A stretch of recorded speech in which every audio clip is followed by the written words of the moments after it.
Okay, December 4th. Yeah, December 4th, 2025.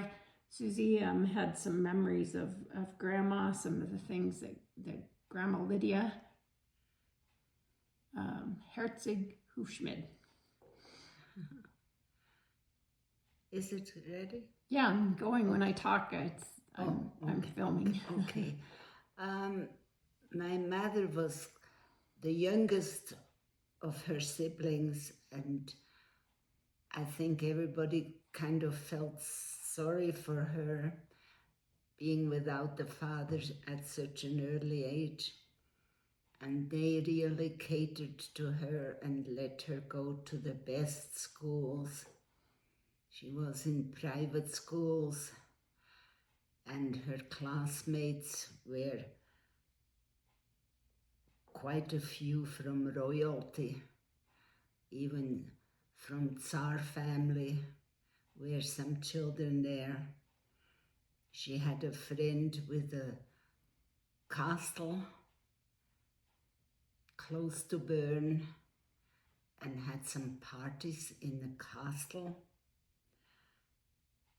She went to art school and was a pretty good artist.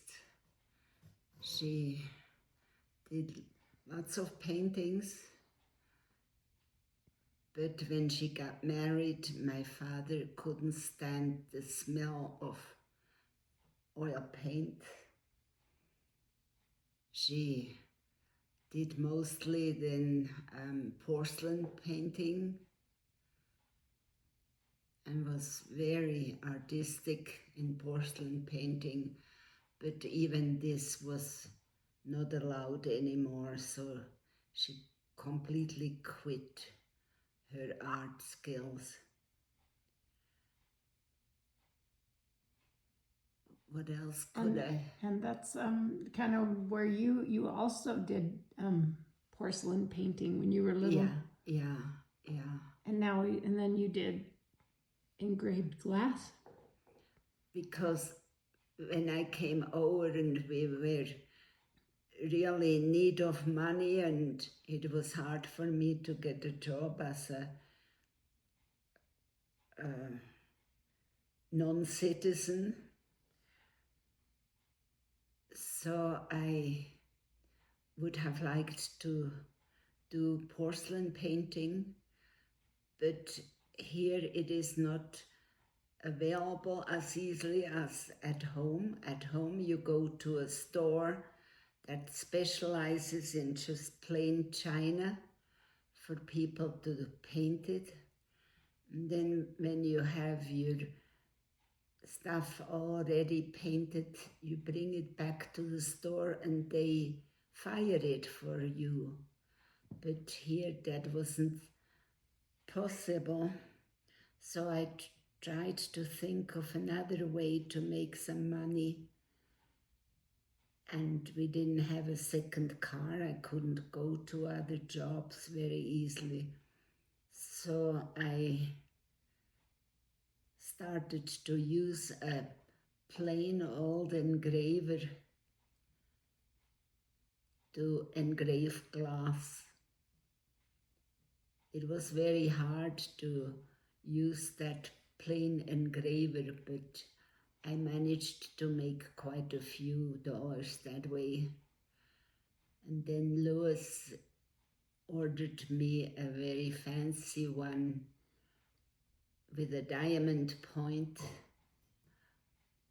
engraver, and I did quite a few pieces that way. Mm-hmm. Also, you're a big U.S. patriot.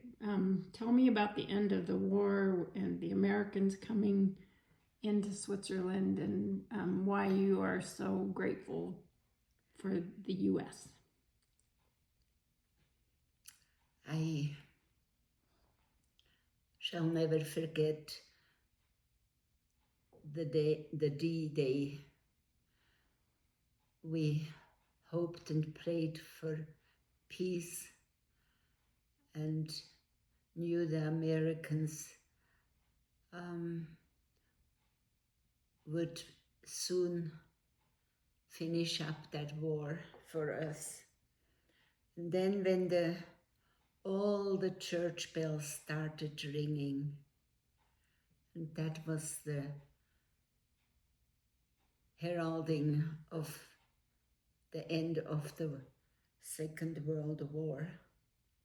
All the bells were ringing and people were just streaming out into the streets, hugging each other, crying from happiness and waving little American and little British flags.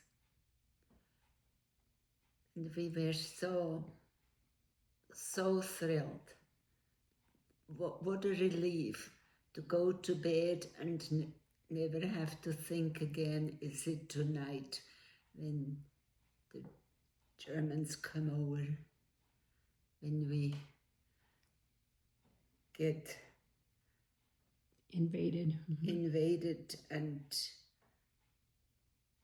most likely get thrown into the furnace. Tell me about elementary school. It seems like you had a good experience at school and you kept in touch with all your school friends all these years. Yeah, I enjoyed school.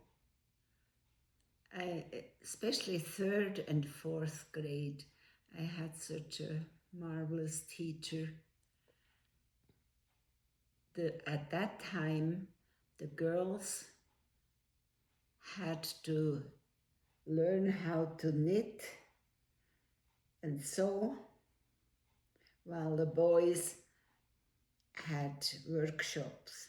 I would have liked to be in the workshop rather than sew. I wasn't too enthused about sewing. And the boys were able to go and have athletic events.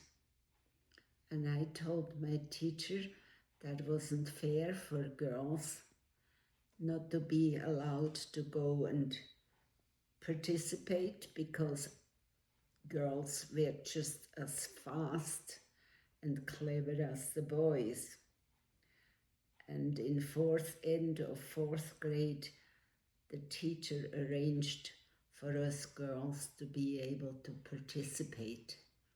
And that was such happiness for me, to show that I was much better than William, who bragged to be the very best. I could climb those poles much faster than him, and I could do jump. What is jump it? Jump rope. No. Jump. High jump or stand. Why run and then long jump. Long jump. I was very good in long jump too. So that was pretty sweet of that teacher to realize that girls would like to be included too. I had another nice teacher in 6th grade in secondary school. She let me be in place, have good leads in place. So,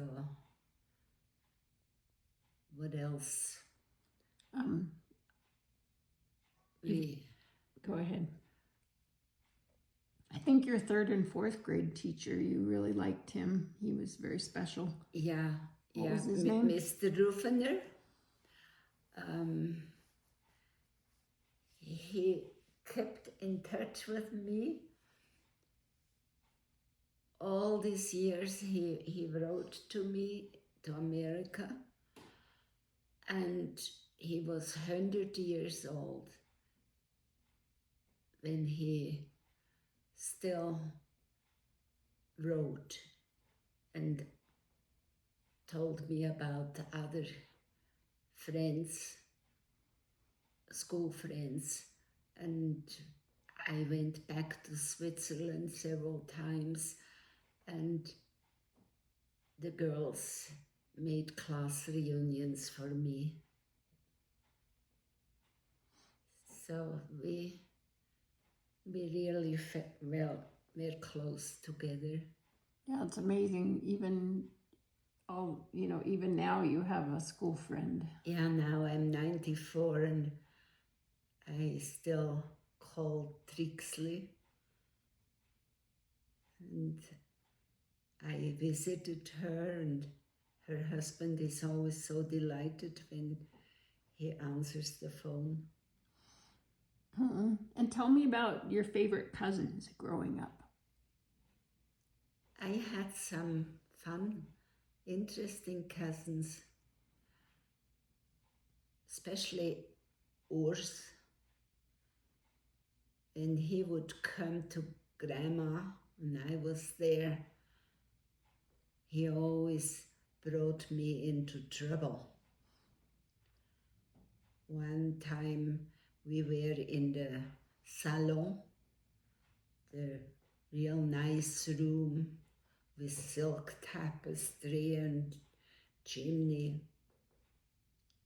fireplace, marble fireplace, and there were the nice chairs with leather,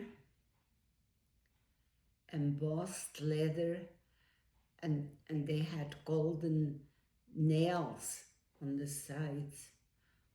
And he started to unscrew all those nails, and we were kind of in trouble about that. Another time, I was visiting at his house, and he said, I have a secret. I show you where something good is. And he went to the cabinet where there was eggnog, and it was very delicious eggnog with cognac in it. Oh, didn't know that. So, no, that was delicious. That was the most delicious thing we ever drank. We got into trouble for that. And then Roland was the genius, the multi-genius. Which family did he come from? The Scheuchzers, from Aunt Hilda. Aunt Hilda and Uncle Heiner were the parents. And they had maids. They were very rich. And Roland one day told my sister and I to come into this back room. It was away from other rooms. And he opened an armoire and reached in and brought out a rifle. Oh. And he said, this is real. This is really real. And he shot that rifle in the armoire, and it went right through my Aunt Hilda's fancy winter coat. Oh no. Oh, you're lucky. Yeah, it was lucky we didn't get killed. Yeah. And you named Sean, your son, after Roland, and then we have a Roland. Yeah. So carried that name on. Yeah. And we met him, Roland, in Switzerland later. He had a fancy car or something. An Etzel, an old Etzel. Mm-hmm. Yeah. The maid, one maid they had was very good to us children. And she would, I remember many times when I was little, she put me into a wagon and pulled me all the way down to Deer Park to have some fun. And we would go to the river, to the Aare, and collect sand to take sand home for the bird cages. Oh, and you swam in the Ara sometimes? Yeah. It's very cold. My father took me into the Aare. My mother never came. She was even scared for me to go. It was kind of a wild river and very cold. But those were happy times with my father. Yeah,